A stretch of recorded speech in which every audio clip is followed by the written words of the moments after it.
have spent an enormous amount of time to give us a pathway to find answers to some big questions, to also just to engage us in new ideas such as AI. What are we going to do with it?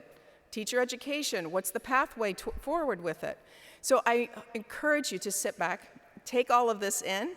More and more information will be coming out as this group moves forward and the next cohort comes in. And I want to invite two people up here with me, Gabby Holt and Rosemary Carranza, who were the facilitators for this year's first cohort.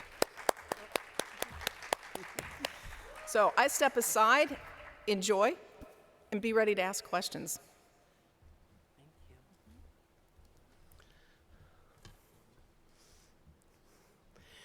We're so excited that you've joined us, whether you're sitting here in front of us or you're watching this live someplace around the world. We're happy that you're here with us. Gabby and I were asked to facilitate this group of amazing Montessori educators, and we were delighted and honored to be with them, work with them, and be part of this inaugural cohort.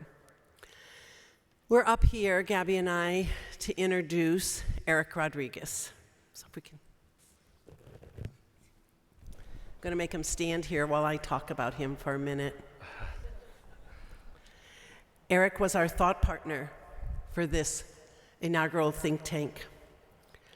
You might remember Eric from last year on Thursday night when he was part of the Montessori Voices. And he shared his story and his connection to Montessori education.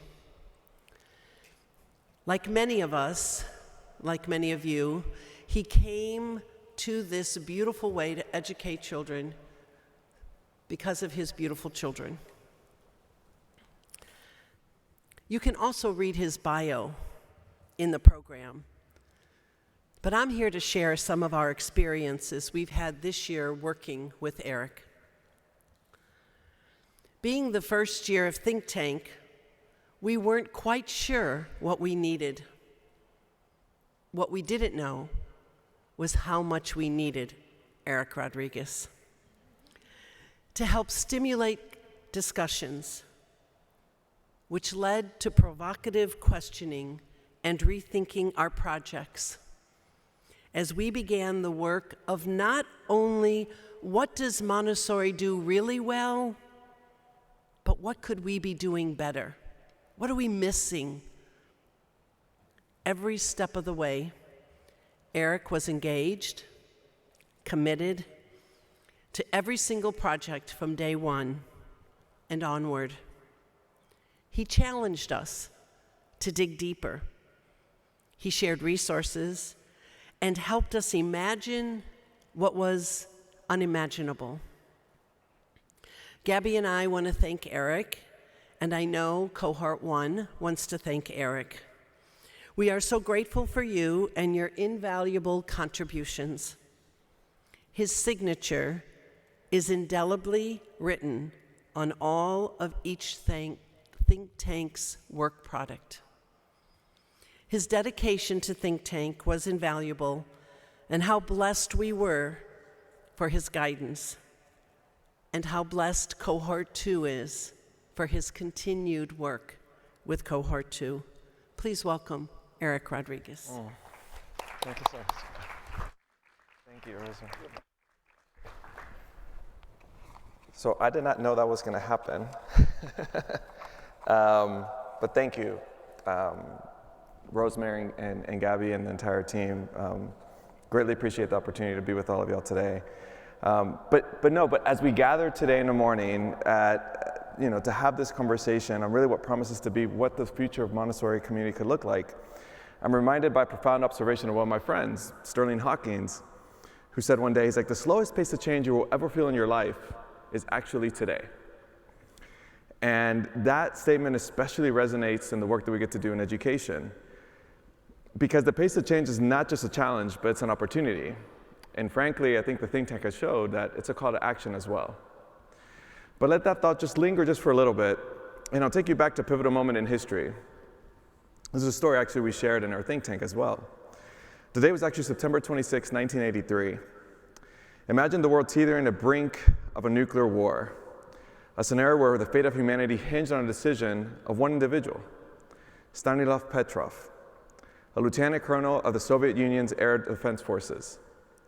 Confronted with what appeared to be an imminent attack, Petrov chose to trust his intuition over the automated systems, a decision that arguably prevented a global catastrophe.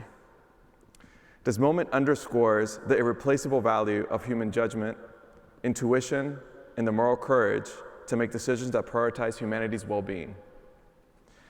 These narratives, Petrov's critical choice, and the accelerating pace of change frame the essence of our gathering today and the work that AMS Innovation Fellowship think tank has done. Like Rosemary and Gabby said, I've had the privilege of being one of the advisors and collaborators through this transformative journey that explores how we, as a Montessori community, can navigate this fast evolving world while staying true to the principles that define us.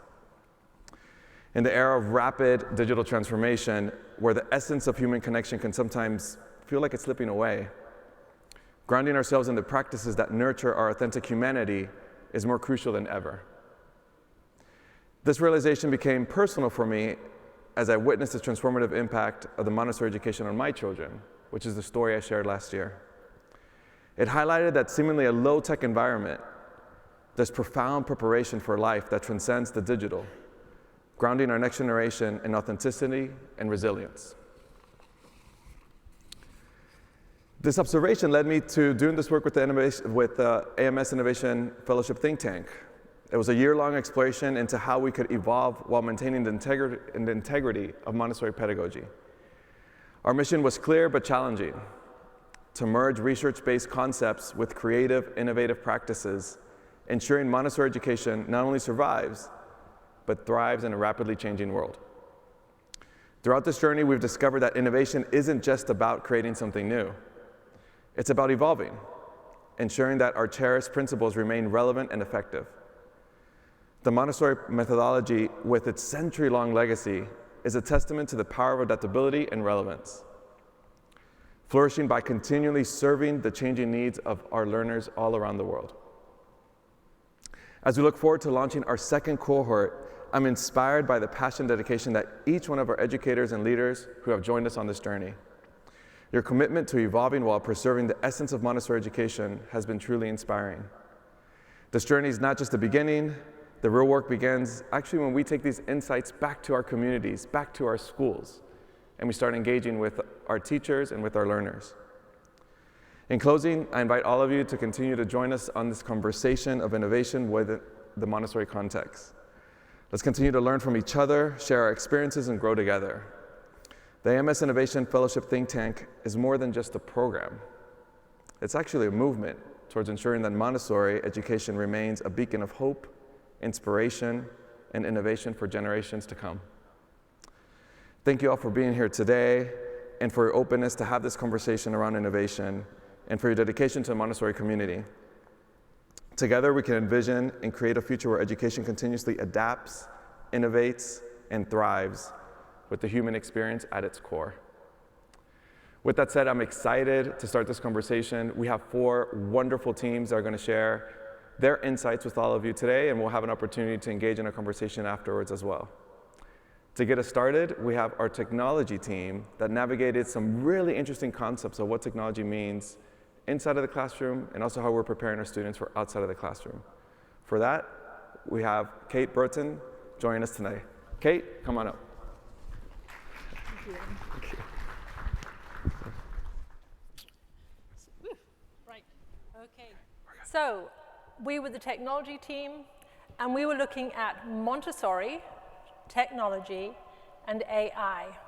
And it was the power of starting where we are right now. The team were Dana Anderson, Pat Barton, me, and Jovan Wells. You'll meet them in a minute. Every image, I'll go back, every image within this PowerPoint that is not a bio photograph or a clip art was created on Midjourney AI. So pay attention to those images. So in the beginning, in February of 2023, they were sweet, innocent days of technology being a laptop, maybe a small digital device. But then by March of 2023, the world exploded with artificial intelligence. ChatGPT 3.5 was announced on my birthday, November 30th, 2022, so I won't forget that one. But suddenly we're dealing with AI everywhere. It is ubiquitous. If you are shopping on Amazon, if you are watching Netflix, if you are on any customer service call, it could be an AI chatbot. If you go through the airport, you have facial recognition. We'll talk a little bit about algorithmic bias a little bit later. But what we have now is a world surrounded by AI, so we know we're not going to be able to avoid it. We also have the opportunity of language translation, and students who may have educational challenges may have an opportunity to use AI to cover some of the things that they find challenging now, to make their world more equitable. So there's lots to think about. So we were hearing from everyone. We were hearing that you were trying to adapt to a rapidly changing world. We heard a lot about AI and cheating in schools. You know, how do we stop our children using AI to do their homework or in a project? You know, it seemed to be almost combative. And then we were looking at the legal implications. We were looking at the ethical implications of bringing AI or any more technology into our precious classrooms for our children. Algorithmic bias has to be top on our list. We'll discuss that later. But then privacy concerns, protecting our children, protecting our staff and our information within the school. So as we move to trying to unpick the picture, we started with simple questions. We had no questions by the arrival of AI. So what we decided was we needed to ask you. So if you came onto any of our open forums or tech talks, or you included yourself in any way, thank you. We could not have done this without you. You are vital. Your voice is paramount in this discussion about artificial intelligence. So how did we move forward? We needed to listen to experts, people who were already in the industry. So we knew we started that in July. We started with Christian Pinedo, and he was an invitation from Eric. We met him through Eric. And he was the co-founder of AI EDU, and he is concerned, he advocates for ethical AI use in education. So he was a fabulous start.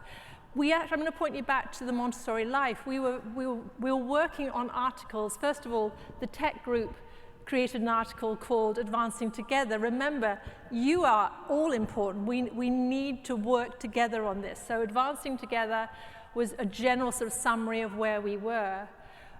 Dana Anderson, who is one of our group, interviewed Dr. Nita Farahani. Now, Dr. Nita Farahani is a leading voice in ethical discussions about these emerging technologies. It was incredible to have her so early on in our conversations. Within that same issue, we had the article about Dana's journey, her personal journey, with having been a technologist with Montessori, and how those two things sort of sometimes rubbed up against each other, but actually worked really well together. So we had many things to talk about. We did reach out in August to heads of school through AMS Connect. We wanted you to start thinking about AI policies. It's ridiculous. It's sort of months from when we first hear about AI, and suddenly we have to include them in policies. But we did have to include them into those student agreements, where the students sign off to say they're going to be using technology. So something about AI in there as well. So we then talked to Jane Park. Jane Park is the leading strategist for the Google Families and Kids team. She was about children's well-being, so that was her focus. She is also a Montessori parent. We had Eric, the wonderful Eric. And so Eric he is the former regional director of education, the education program for Intel. So these are real experts. He's also a Montessori dad, so we weren't messing around with our visiting speakers. And then and he was interested in human-centered AI. So it's really, really important that we keep that theme going. And then Dr. Nita Farahani was the keynote at the Labposium about AI. That we couldn't have asked for a better leader for that session. And then we moved on to the most important people. Not that we don't love you, but the students. So we had a student panel. We had 6 students, middle and high schoolers, and they were from Beaumont School, Bridgemont International, Clark Montessori, and McNick Montessori. They were profound. They were circumspect. They were grounded. They were very, very keen that every school has a clear policy. There is no umming and ahhing from teachers as to, well, you might be able to use it, you might not. No, they want a clear policy. They don't want to mess around. They ask for all assessments to be personal, not using AI. So they need to be included in conversations moving forward. One of the forms we were given at the Labposium was the Bloom's taxonomy. And what they've actually had is the last column, distinctive human skills. We are beyond compare at creating education, developing human skills. So, first steps, make sure that every school teaches digital citizenship at all levels. I'll explain how that's going to be done. And Dana Anderson has given you a handout. It's available through Cvent. We talked to ChatGPT. Sorry, we had to. So we talked to ChatGPT. We asked it to talk about the competencies and skills needed in the future for students. It gave us a list. We asked us to say, okay, say how schools are currently doing, general schools, currently doing in training children for those competencies. And it was a sort of a list. When I put the AMS suggested materials lists from the AMS website into ChatGPT and asked it to map skills with materials, it did it in a split second. Well, you know, it works quickly anyway, but it did it really quickly, and it's beautiful. We are sitting on top of the pedagogy for this 21st century and for the future. We already train our children in all the skills needed for the future. So if you go through the QR code at the end of this presentation, you'll see those sheets uncharted, so you can actually take them back to the schools, back to your schools. This is work we have to do together. We have to start mapping what we already do. So let's breathe. Let's stop. Let's not worry. Let's breathe. We're doing an amazing job. You are visionaries. You're in the right place. What we need to learn is how to have the conversations. So the follow the child stays, does not change. The Montessori method, perfect, does not need to change. You don't need to rush to make a 3-part card for AI. Please don't. What we do need to do is be beside our children as researchers. We are Montessori scientists. Let's stay there. Let's research AI as a science form. Let's continue to develop that digital citizenship. Let's think about mapping, continue to map how our materials already teach skills for the AI era. And then in terms of being a global world, being a digital global world, we will find a way to do that and make it fair for everyone. So thank you. Thank you to the AMS staff. Thank you to our amazing speakers, Eric. And thank you to our students. And thank you to you for really being an important part of our conversation.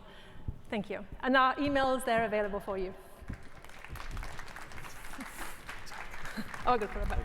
I got it. Thank you. Technology in an era that we went through different versions of AI.